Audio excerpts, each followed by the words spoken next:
Hola, buenas noches. Aquí estamos en el Salón de Pasos Perdidos ante una sesión bastante febril, por cierto, por cuanto no estaba prevista hace unas pocas horas. Finalmente hubo un acuerdo entre los distintos bloques para consensuar un proyecto de ley que se va a aprobar en minutos nomás entre los distintos bloques, justamente para tratar de acotar la aplicación de la polémica ley 2x1 ya derogada en los casos de delitos de lesa humanidad. Y aquí me acompaña el presidente del bloque del Frente para la Victoria, Héctor Recalde, que nos va a contar en primicia prácticamente los aspectos centrales de este proyecto de ley. Gracias, Laura Cedra. Buenas noches al piso, Juan Micheli y compañía. Estamos contentos porque la verdad planteamos esto como una cuestión de Estado. Los delitos de lesa humanidad no pueden ser beneficiados con ningún pretexto por un fallo judicial como el que dictaron en este momento, hace unos días, la Corte Suprema de Justicia de la Nación con el voto de 3 de sus ministros, otros 2 votaron en disidencia. La verdad es que la interpretación que yo hago del fallo es que no tiene nada que ver con los hechos que tendrían que juzgar, porque es absolutamente, aún en la interpretación que ellos hacían de la ley, no era aplicable al caso concreto, y la Corte tiene que juzgar sobre el fallo concreto. Parecía que había una intención política en transmitir un mensaje de esta supuesta diálogo, de reconciliación, armonía, y la verdad es que los tratados internacionales de derechos humanos le dan un tratamiento especial a los delitos de lesa humanidad. Esto en alguna medida, el consenso que logramos en 3 artículos, es a partir de la ley 27.156, que fue del 1 de julio del año 2015, donde caracteriza muy bien que es esto. Y además le explicamos, sobre todo el voto del doctor Rosati decía que el Congreso no tenía opinión. Sí, el Congreso tiene opinión, y la tuvo opinión el 1 de julio con la ley 27.156 y la tiene también ahora. Ahora, con esta iniciativa, ¿cómo se va a o cómo debería la Corte interpretar la aplicación del 2x1, Héctor? La Corte tiene que interpretar, de acuerdo a los tratados internacionales, una diferenciación entre los delitos de genocidio, de lesa humanidad, etcétera, etcétera, con relación a los delitos comunes. Por eso lo dice, hay un fallo muy importante, señero, del Tribunal de la Corte Interamericana de Derechos Humanos, en un caso de Colombia, donde deja muy claro que esto de la aplicación más benigna, hay que tener cuidado con que no enerve, sino frustre las condenas a los que cometieron delitos de lesa humanidad. O sea, esto es lo más importante tal vez en la cita de este fallo, y bueno, está volcado en el acuerdo. Dolores y Juan, aquí el diputado Héctor Recalde los está escuchando. Sí, Héctor, buenas noches, gracias por atendernos. Quería preguntarle si usted ya nota consenso en todas las bancadas para aprobar este proyecto.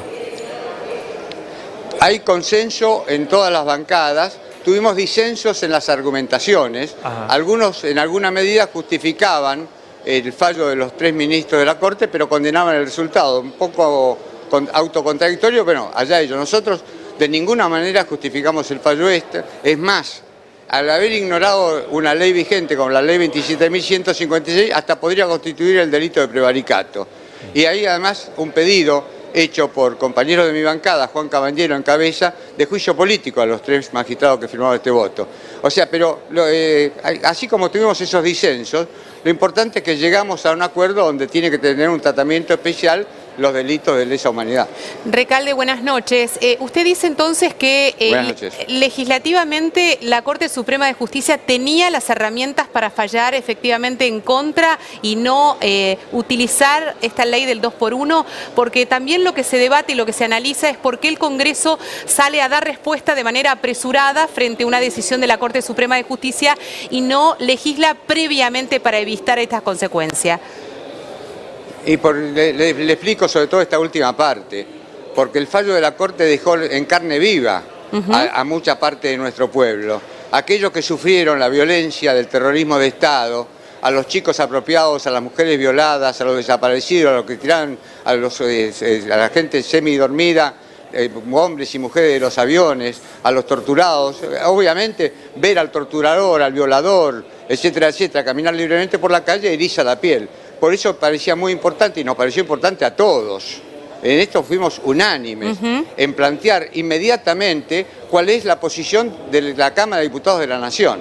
Y no quiero aventurar, pero he hablado con algunos senadores que me decían, ustedes dictan la ley hoy, el miércoles que viene la trata el Senado. Ojalá, porque le damos una respuesta al pueblo argentino, a las abuelas, a las madres, a los hijos, a todo el pueblo. Fíjense lo que está diciendo, cualquier encuesta que usted encuentre, están reprobando lo que hizo la Corte. Es más, la Corte no se atuvo a los hechos de la causa. Esto es una transgresión flagrante, porque además la Corte no legisla. Dicta solo fallo para este caso, y además en este caso no era aplicable, ni siquiera eso, ni siquiera tendría efecto con este caso. Héctor, ¿cómo cambia? No sé si fue claro. Sí, muy claro. ¿Cómo cambia la relación con el oficialismo este voto en conjunto? Porque de alguna manera también, frente a tanto disenso y tanta grieta de la que se habla, este es un espacio de un acuerdo entre dos fuerzas políticas o más que puede cambiar a partir de ahora la relación política de los bloques. En realidad, ojalá cambie la relación política en cuanto a las cuestiones de Estado. Después tenemos diferencias, obviamente, ideológicas, de convicciones, todas respetables. Claro. Este es un modelo con el cual nosotros no estamos de acuerdo, que desprecia el mercado interno, que abre las importaciones. A mí no me gusta dar estadísticas y las tengo, pero fíjese, datos sensibles. Hace 6 meses yo venía planteando cómo bajó el consumo de leche, después bajó el consumo de pan, de carne, podría seguir. Pero nada más que este mensaje, la importancia que tiene, por lo menos para mí tiene carga afectiva, que nuestros pibes y pibas estén subalimentados, porque esto tiene que ver con el punto de partida, y tiene que ver con la igualdad, y tiene que ver con los derechos humanos. En este caso seguramente vamos a seguir disintiendo con el gobierno, y no quiero abundar, porque habiendo llegado al acuerdo, incluso con relación a los derechos humanos, hay concepciones distintas. Pregúntele a lo pérfido, pregúntele al que hablaba de los curros de los derechos humanos, pregúntele a los que recibieron a Cecilia Pando, por ejemplo, y pregúntenle al secretario de Derechos Humanos, que comenzó diciendo que estaba de acuerdo con el fallo. Después, cuando vio que las encuestas, Durán Barba le habrá tirado de las orejas. Cuando vio eso, yo parafraseaba un refrán que había aprendido de chico. Yo decía, aunque un gorila se vista de seda, gorila queda. Porque la verdad que tuvo que rebobinar a Bruch para explicar lo que después Durán Barba seguramente le dijo que tenía que decir. O sea, en esto tenemos concepciones distintas, aún en una cuestión de Estado.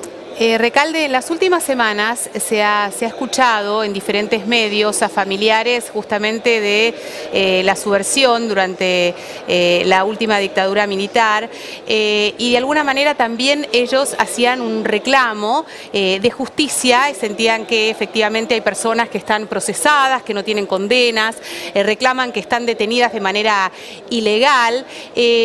¿Qué visión tiene al respecto y si efectivamente lo tiene también el Congreso en consideración?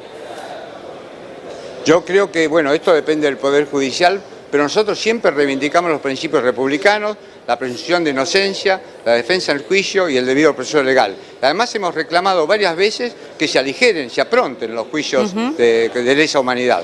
Así que esto es un resorte del Poder Judicial. Y coincido, aquel familiar que tenga quejas para hacer por algún determinado, haga la denuncia y que la justicia juzgue, que es su labor. Claro, pero esto que planteaba Dolores, si el Congreso puede también de alguna manera participar o legislar al respecto, independientemente de lo que usted dice que pueda hacer el Poder Judicial. Bueno, el Código Penal es muy explícito.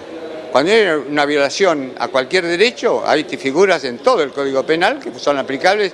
No importa cuál sea la persona, los delitos se dirigen al hecho, es decir, no es un derecho penal de autor como pretenden algunos, se juzga el hecho, así que los autores no importa quién sea, el hecho no importa. Recalde, lo cambio... Parezco un penalista casi. No, bueno, está muy bien. Lo cambio de tema ahora un poquitito, hablando de política, a propósito de la declaración por parte de Cristina Fernández de Kirchner de que ella se hacía a un lado y a los pocos minutos, bueno, salieron representantes del Frente para la Victoria a decir que no, que este comentario se había malinterpretado. ¿Entiende usted que tiene una relación muy estrecha, habiéndole proporcionado el dinero de la caución para que pueda viajar a Europa? ¿Qué visión tiene al respecto? Le voy a contar rápidamente el dinero de la caución, porque si no queda fragmentado. Cuando el juez Bonadío, en un acto que evidencia su persecución contra Cristina Fernández de Kirchner y su falta de imparcialidad, le da autorización para salir del país, pero viendo que estaba embargada le fija una fianza de 150.000 pesos que no puede pagar porque está totalmente embargada. Nos reunimos, me llama el doctor Beraldi, nos reunimos los compañeros del bloque y pusimos a hacer juntar entre todos nosotros el dinero de la fianza. Pero eso quedó sin efecto porque el abogado me comenta, el doctor Beraldi, que apelaron el juicio. Ahora llega 2 días antes de viajar, la justicia no se había expedido. Justicia lenta no es justicia, y no había más remedio que poner 150.000 pesos por 10 días, que esa es la duración del viaje de Cristina. Entonces yo tenía los 150.000 pesos en la cuenta bancaria, hicimos el día jueves de la semana pasada, estoy recordando los tiempos, el jueves de la semana pasada un cheque certificado del banco donde tengo cuenta corriente y depositamos la fianza el mismo día y Cristina pudo viajar al día siguiente. ¿Y políticamente? Así que, en cuanto a la exclusión, lo que en la reunión que tuvo en el sindicato de docentes privados en SADOP, lo que dijo es que nadie se tiene que hacer los rulos. Acá es un problema colectivo, no tiene que haber referencia en tal o cual persona. Acá tenemos que trabajar colectivamente todos, peleando para tener un modelo de país que realmente sea digno de ser vivido. Y que ella ni se incluye ni se excluye. Además lo dijo en un reportaje que le hicieron en Grecia, dijo que ni se incluía ni se excluía. Además, ella siempre fue partidaria de la inclusión y no de la exclusión. O sea, claro, no hay definición para ir al fondo de la cuestión, porque la verdad, lo que yo experimento, hablando con periodistas, con compañeros, con personas de distintas pertenencias partidarias, que ahí todo el mundo tiene preocupación por saber si Cristina va a ser candidata o no. Y yo tengo 2 respuestas, sí o no. No sé. ¿Y a usted qué le gustaría, Héctor? A mí personalmente me gustaría que Cristina Fernández de Kirchner sea candidata a senadora nacional por la provincia de Buenos Aires. No sé si fui claro. Bueno, Héctor, muchísimas gracias. Muchas gracias. Nosotros seguimos Gracias, aquí, Ricardo. en el Congreso de la Nación, en la Cámara de Diputados. Gracias, y gracias también a Dolores Cadenapes. Muy bien. Gracias, Ricardo, Hasta y gracias, luego. Laura.